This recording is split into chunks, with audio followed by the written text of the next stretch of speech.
kerukunan. Contohnya, bersama-sama melakukan tugas piket kelas.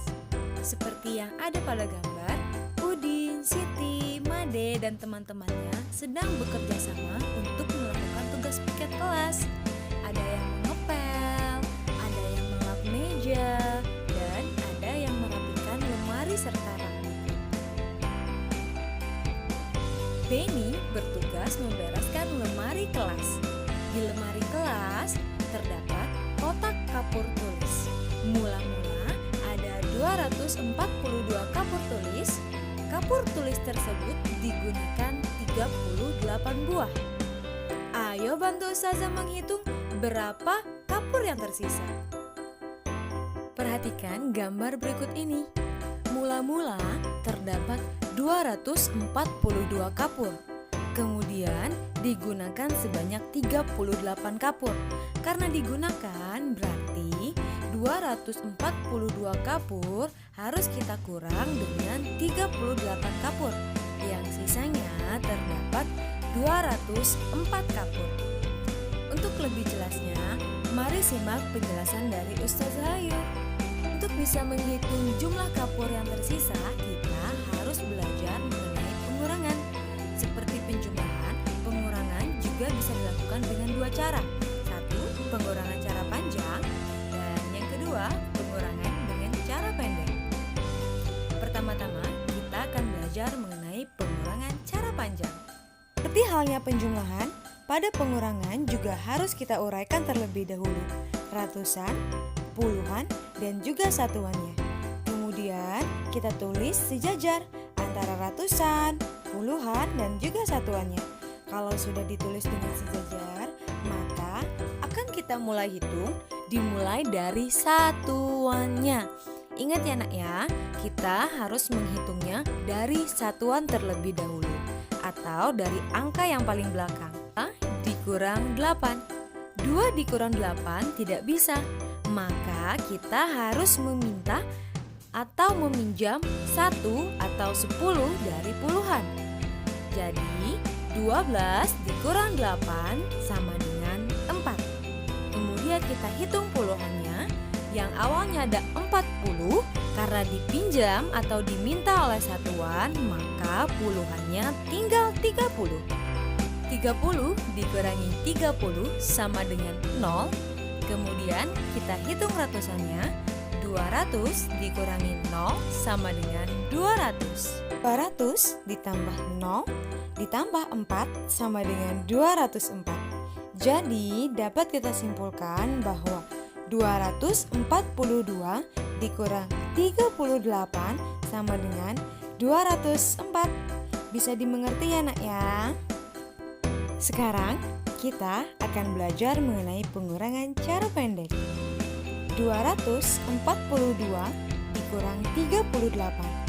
Pada cara pendek kita tidak perlu menguraikan ratusan, puluhan, dan juga satuan. Tetapi tetap harus kita pastikan bahwa ratusan, puluhan, dan juga satuannya ditulis dengan sejajar. Sekarang kita juga harus menghitung dimulai dari satuan atau angka yang paling belakang. Kurangkan satuannya. 2 tidak bisa dikurangi 8. Pinjam 1 puluhan atau 10 dari 4 puluhan. Sehingga 12 dikurang 8 sama dengan 4. 4 puluhan telah dipinjam 1 puluhan. Tersisa 3 puluhan. Sehingga 3 dikurang 3 sama dengan 0.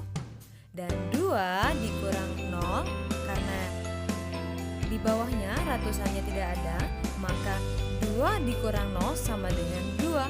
Jadi 242 dikurang 38 sama dengan 204. Semoga bisa dimengerti ya nak ya. Sekarang kita akan mengaplikasikan penjumlahan dan juga pengurangannya menggunakan soal cerita.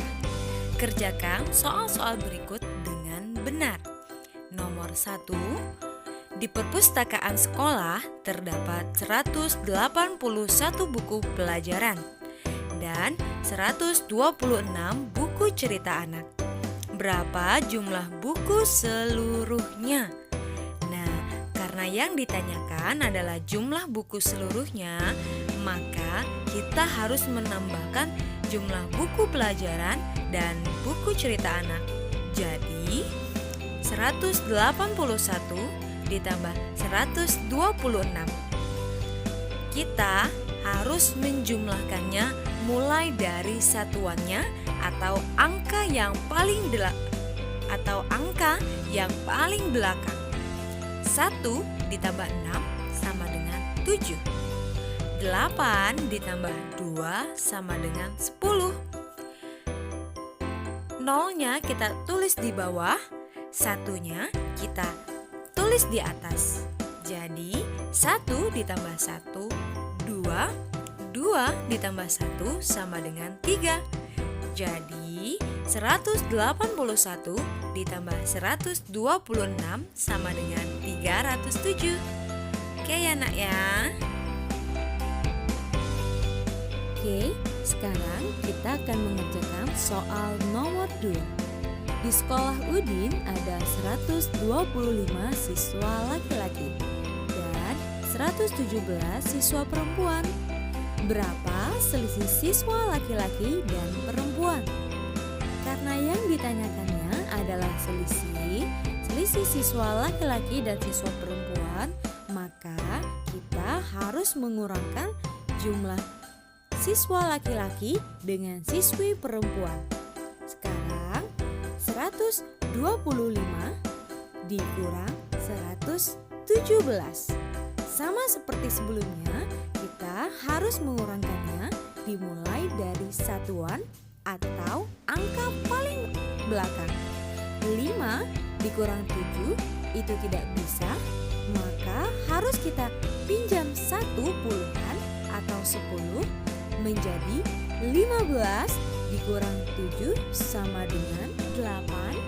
Kemudian kita hitung puluhannya. Yang awalnya 2, karena dipinjam 1, maka sisa 1. 1 dikurang 1 sama dengan 0. Kemudian kita hitung ratusannya. 1 dikurang 1 hasilnya juga 0. 0 pada angka di depan tidak perlu kita tulis. Maka 125 dikurang 117 sama dengan 8. Jadi selisih siswa laki-laki dan siswa perempuan adalah 8 orang. Semoga bisa dimengerti ya nak ya. Nah anak-anak, pembelajaran hari ini cukup sampai di sini dulu ya. Semoga anak-anak Ustazah bisa mengerti pembelajaran atau penjelasan dari Ustazah Ayu. Dan Ustazah Ayu minta maaf apabila ada salah-salah kata atau salah-salah penyampaian. Mohon dimaafkan ya nak ya. Baiklah, cukup sampai di sini. Wassalamualaikum warahmatullahi wabarakatuh. Sampai jumpa di pembelajaran berikutnya.